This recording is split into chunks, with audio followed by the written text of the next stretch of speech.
Bom dia. It's a real honor for me to be here in this wonderful venue with you this morning. I have heard so much about this event from previous years, and it means a lot to be here today. Thank you, Miguel, and all those at Apple for inviting me. My name is Gvantsa Jobava, and I'm a publisher in Georgia and the president of the International Publishers Association.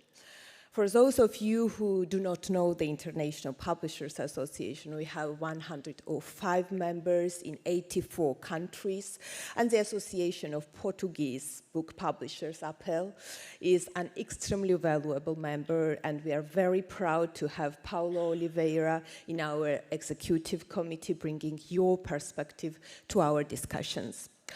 Paulo's predecessor on our executive committee was Pedro Sobral, and I would like to mark this occasion on behalf of the international publishing community to add to your commemoration and remember this wonderful bookman.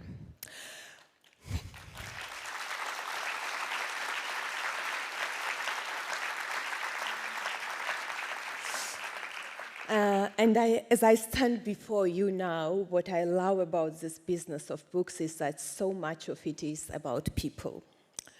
I was invited here today to talk to you about IPA's new mission, the value of publishing and knowledge, and the importance of unity on a collective mission. I will do that, but before I do, can I just take a moment to think about the theme for the edition of Book 2.0, the reinvention of the species. It's particularly intriguing, this motto, and I would like to play with that idea a little. It encourages us to look forward, but let me take 30 seconds to look back. The IPA was created in 1896. We will celebrate our 130th anniversary next year, and already in our existence, publishing has evolved. I'm already speaking of evolution because the theme of Book 2.0 reminds me at least of Charles Darwin's On the Origin of Species, published in 1859. Darwin's book, of course, was controversial at the time, and many publishers, certainly journal publishers, were reluctant to publish it as it challenged religious views around creation. The publisher, John Murray III, agreed to publish, and the book has gone on to be a foundational work of evolutionary biology. And the publisher, well, John Murray IV would continue the publishing business, becoming IPA's fourth president in 1899, and the house now is part of Hachette Group UK. The subtitle of Darwin's work was The Preservation of Favored Races in the Struggle for Life. And this brings me to a couple of other IPA's past presidents. Richard Charking, IPA's president from 2015-16, is fond of quoting another past president, Sir Stanley Unwin, president in 1936 and 47. Who would say the first duty of any publisher to their authors is to remain solvent. This is the struggle for life, and this is why the publishing species has always evolved. Publishers used to look to serialized works before publishing them as novels. Publishers also used to be booksellers or printers or both. Publishers exist in all shapes and sizes and across different sectors: trade, STM, education. Publishers recognize the need for cheaper paperbacks to encourage more people to read. Publishers looked to other formats and diversified business models. Audiobooks have been around a long time, as have subscriptions models. Publishers embraced online retail. Because the product feels so familiar, people don't think the book has changed, but the way a book is made has changed dramatically in 100 years, and publishers embracing technology is part of that. I believe we all understand deeply that the true essence of our world lies in its capacity for evolution and constant motion. It is this understanding that drives us, that drives you to actively shape the future of our industry, responding to modern challenges with purpose, so that this moment in history may be remembered as a meaningful and noble chapter in the ongoing story of publishing. I firmly believe that the book industry, with its boundless potential, not only in embracing the remarkably technological frontiers of our century, but in embodying a profound ideological, creative, educational, and philosophical mission, will continue to hold its unshakable place amongst the defining industries of the future. Its role is not merely to survive change, but to inspire it, illuminate it, and lead it with vision. So what about IPA's new mission? When I became president of the International Publishers Association in January 2025, I was fully aware of how essential it would be to engage directly with our members across 6 continents, to speak with them about the association's immediate plans, our mission, and of course to share my own perspectives.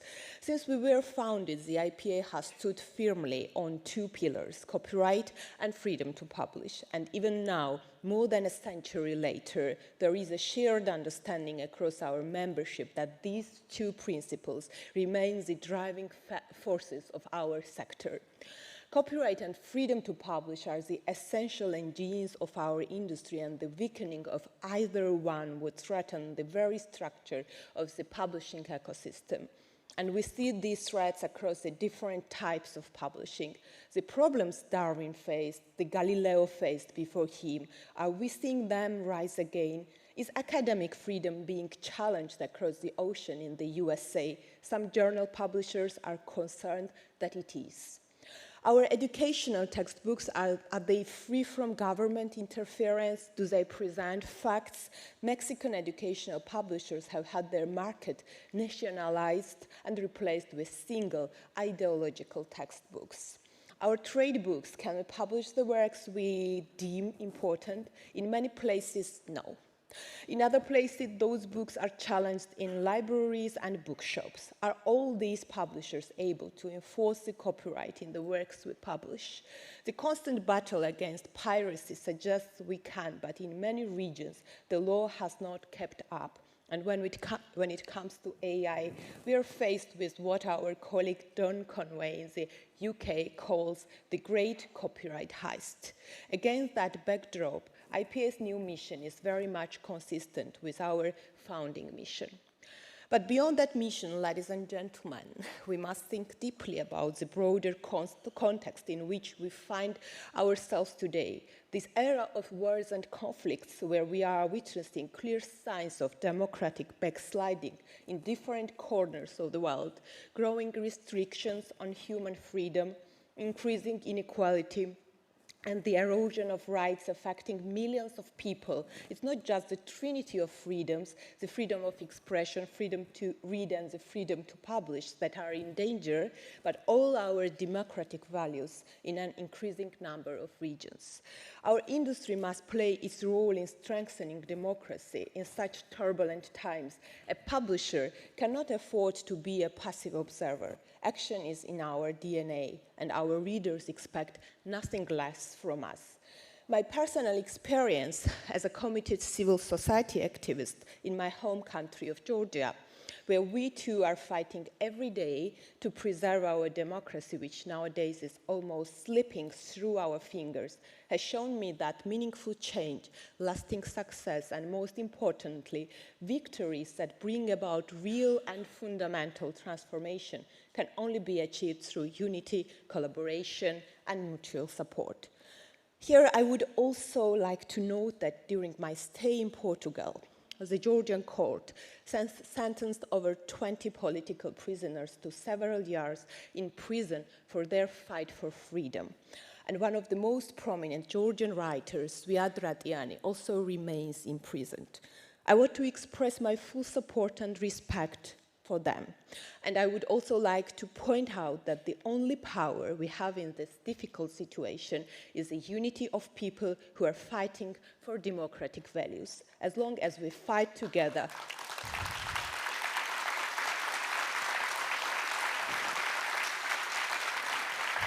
thank you. As long as we fight together, we have a chance to win. I can say the same to the publishers as well. It's only together that we can rise to meet the challenges of our time and safeguard the values we hold dear. In this constantly changing world, we have to step up in demonstrating what we do, the value of publishing, and the role we play in sharing knowledge. Our publishing colleague in Singapore, Peter Schoppert, calls responsibility publishers' superpower. We take responsibility for what we publish. We print our contact details in the book. If we have made a mistake, we correct. If we publish something libelous, we get taken to court. Our big tech adversaries assume responsibility for nothing. It's through this singular commitment to responsibility that we ensure what we publish is verifiable, can build mutual understanding, and can show all the best of the world's different languages and cultures.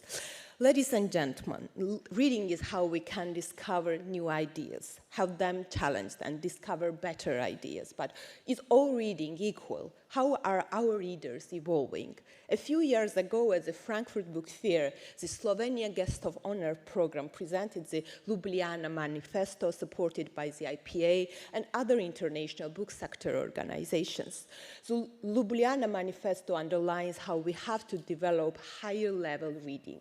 So much of what we read now is short format, social media, news snippets, but what about the long format? How can we possibly hope to understand complex, multifaceted ideas without this higher level reading ability? This is also links to the fact that when we talk about literacy now, we can't just mean the ability to decipher words. We need people to read a range of works critically, analytically. This is how we will fight fake news and dis and misinformation. But this beautiful diversity does not mean we are all alone. It is the reason why the unity I spoke of earlier is even more vital. There are countries that do not have the freedom to publish. We must stand with those publishers. There are countries that may lose it. They may be closer to home than we would like to admit.